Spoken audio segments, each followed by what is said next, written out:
There is a way that you can bring back a loved one after death. I wouldn't recommend it, though. Death is final, and cheating it always leads to bad results. But you'll want to know anyway. Well, here you go. Go to the cemetery that your loved one is buried in. This only works for those who've been buried, though. There's probably another method for cremation or something, but I don't know it. Make sure you take with you the one object that is most important to you. The emotion from this object, this sacrifice, will provide your power. Take it to the plot of your loved one and bury it over their grave. You don't have to go very far, so don't worry about running into the slab or anything. Before you cover up the hole with your object, don't forget to add a few drops of your blood to it. This imbues the ritual with your own life essence and draws them in. Then comes the final step. Take a small handful of dirt from where you buried your object and swallow it. Disgusting but necessary. That creates the link between you and where you need to go. After that, get yourself as comfy as you can and fall asleep upon that grave. If everything was done correctly, and you were lucky, you'll wake to find yourself standing at the gate of the graveyard. It will be dim, foggy, and you'll notice a lack of color in this drab place. You'll also see that there seem to be people wandering around the gravestones. Exactly how many and what they'll look like will depend on the cemetery you went to. But I've never heard of a location not having at least a few dozen wandering around.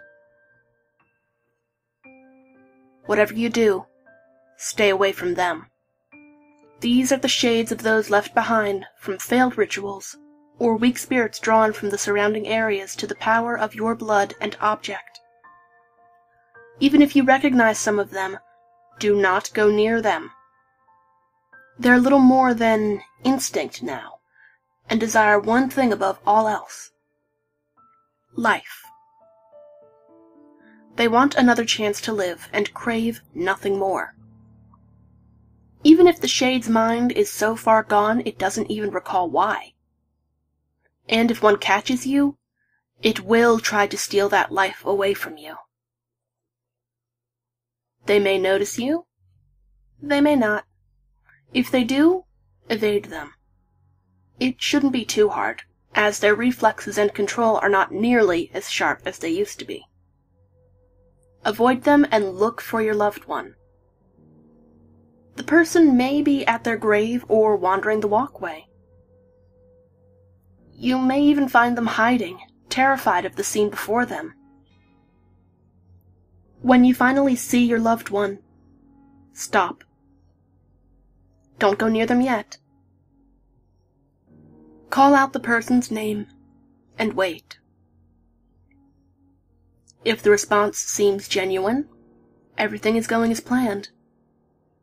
If the response is delayed, quiet, distant, or not even present, then hold on. Ask, from a distance, what was the one thing the person hated in life? As these shades progress and their minds dwindle to nothing, one of the first things to go are the memories of the things they hated in life. Any bad memories that makes life seem terrible would slip away to be replaced by that deep desire to return to the living.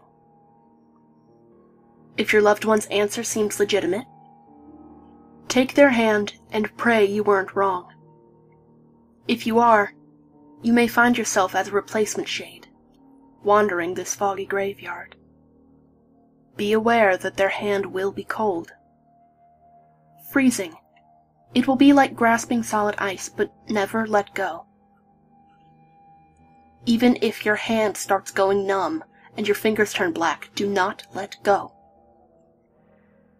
After feeling the rush of life, touching their hand, and immediately losing it moments later, your loved one may not be able to resist the urge to take it all from you.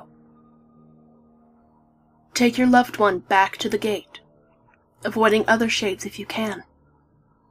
More of them may notice you now, as your living body is connected to their realm via your lost loved one.